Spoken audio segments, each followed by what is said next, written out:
Cobogó é um elemento vazado de estrutura modular, é um módulo que ele se repete e que cria uma espécie de invólucro de membrana.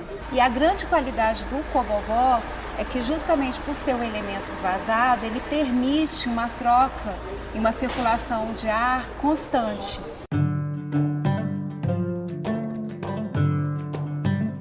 O cobogó tem a sua origem desde a arquitetura moura, que foi para Portugal e que foi bastante difundida, que a gente pode verificar isso principalmente nas treliças, né, e nos charabis da arquitetura colonial.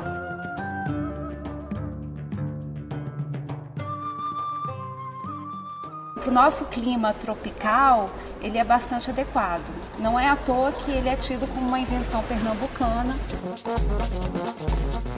O cobogó foi patenteado em 1929 por 3 engenheiros radicados no Recife: Amadeu Oliveira Coimbra, Ernest August Buckman e Antônio de Góes. O uso do cobogó ele veio dentro de um contexto de que os clientes eles queriam que a casa tivesse um quê colonial, bebesse da fonte da arquitetura colonial. E o cobogó entrou muito bem nisso, pelo fato dele ser um elemento genuinamente brasileiro. Uma vez que ele entra em contato com os princípios do movimento moderno, que preconizava pela industrialização e sair de uma arquitetura que é um pouco artesanal e passa a ser industrializada, como o elemento do cobogó, que é um elemento que se repete, então ele pode ser produzido em massa, ele acaba sendo incorporado em grandes superfícies de fachada, como a caixa d'água em Olinda.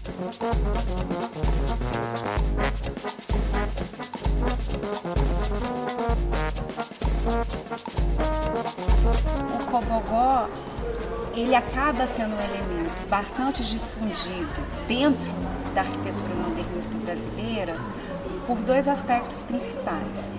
Um é essa questão de representar uma identidade brasileira, porque ele tem uma filiação dentro da arquitetura colonial e isso é resgatado como um elemento cultural, de um modo de habitar brasileiro e difundido.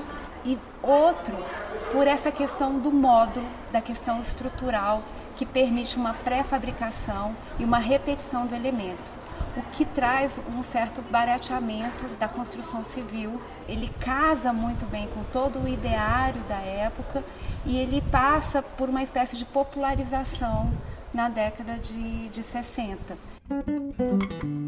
Essa arquitetura passa também a ser incorporada em edifícios institucionais. Brasília, então, nesse contexto, principalmente na arquitetura residencial, ela passa a incorporar o elemento cobogó praticamente em todas as quadras. Não só por essa questão ambiental, de conforto térmico, mas pelas suas qualidades também estéticas, porque você acaba tendo essa ideia de membrana, de invólucro, de uma certa unidade da fachada e, ao mesmo tempo, quem está no interior desse edifício tem quase que uma visibilidade completa do exterior, o que não acontece de quem está fora. Ele traz essa graciosidade, esses desenhos geométricos, essa surpresa para dentro da edificação. E o interessante é que ele foi também trazido para internamente para você dividir os ambientes sem perder a amplidão. E cria esse diálogo, essa comunicação entre os ambientes, né? Sem perder o confinamento. Né? A luz passa a ser um elemento fundamental, porque você começa a ter uma luz no início da manhã, que ela é clara e ela é rasante, então ela entra dentro do espaço e a luz cria uma trama no piso e essa trama vai se movendo ao longo do dia como o movimento do sol. Quando chega ao meio-dia, essa luz é impenetrável. Então ele produz um outro tipo de percepção espacial que é bastante dinâmica.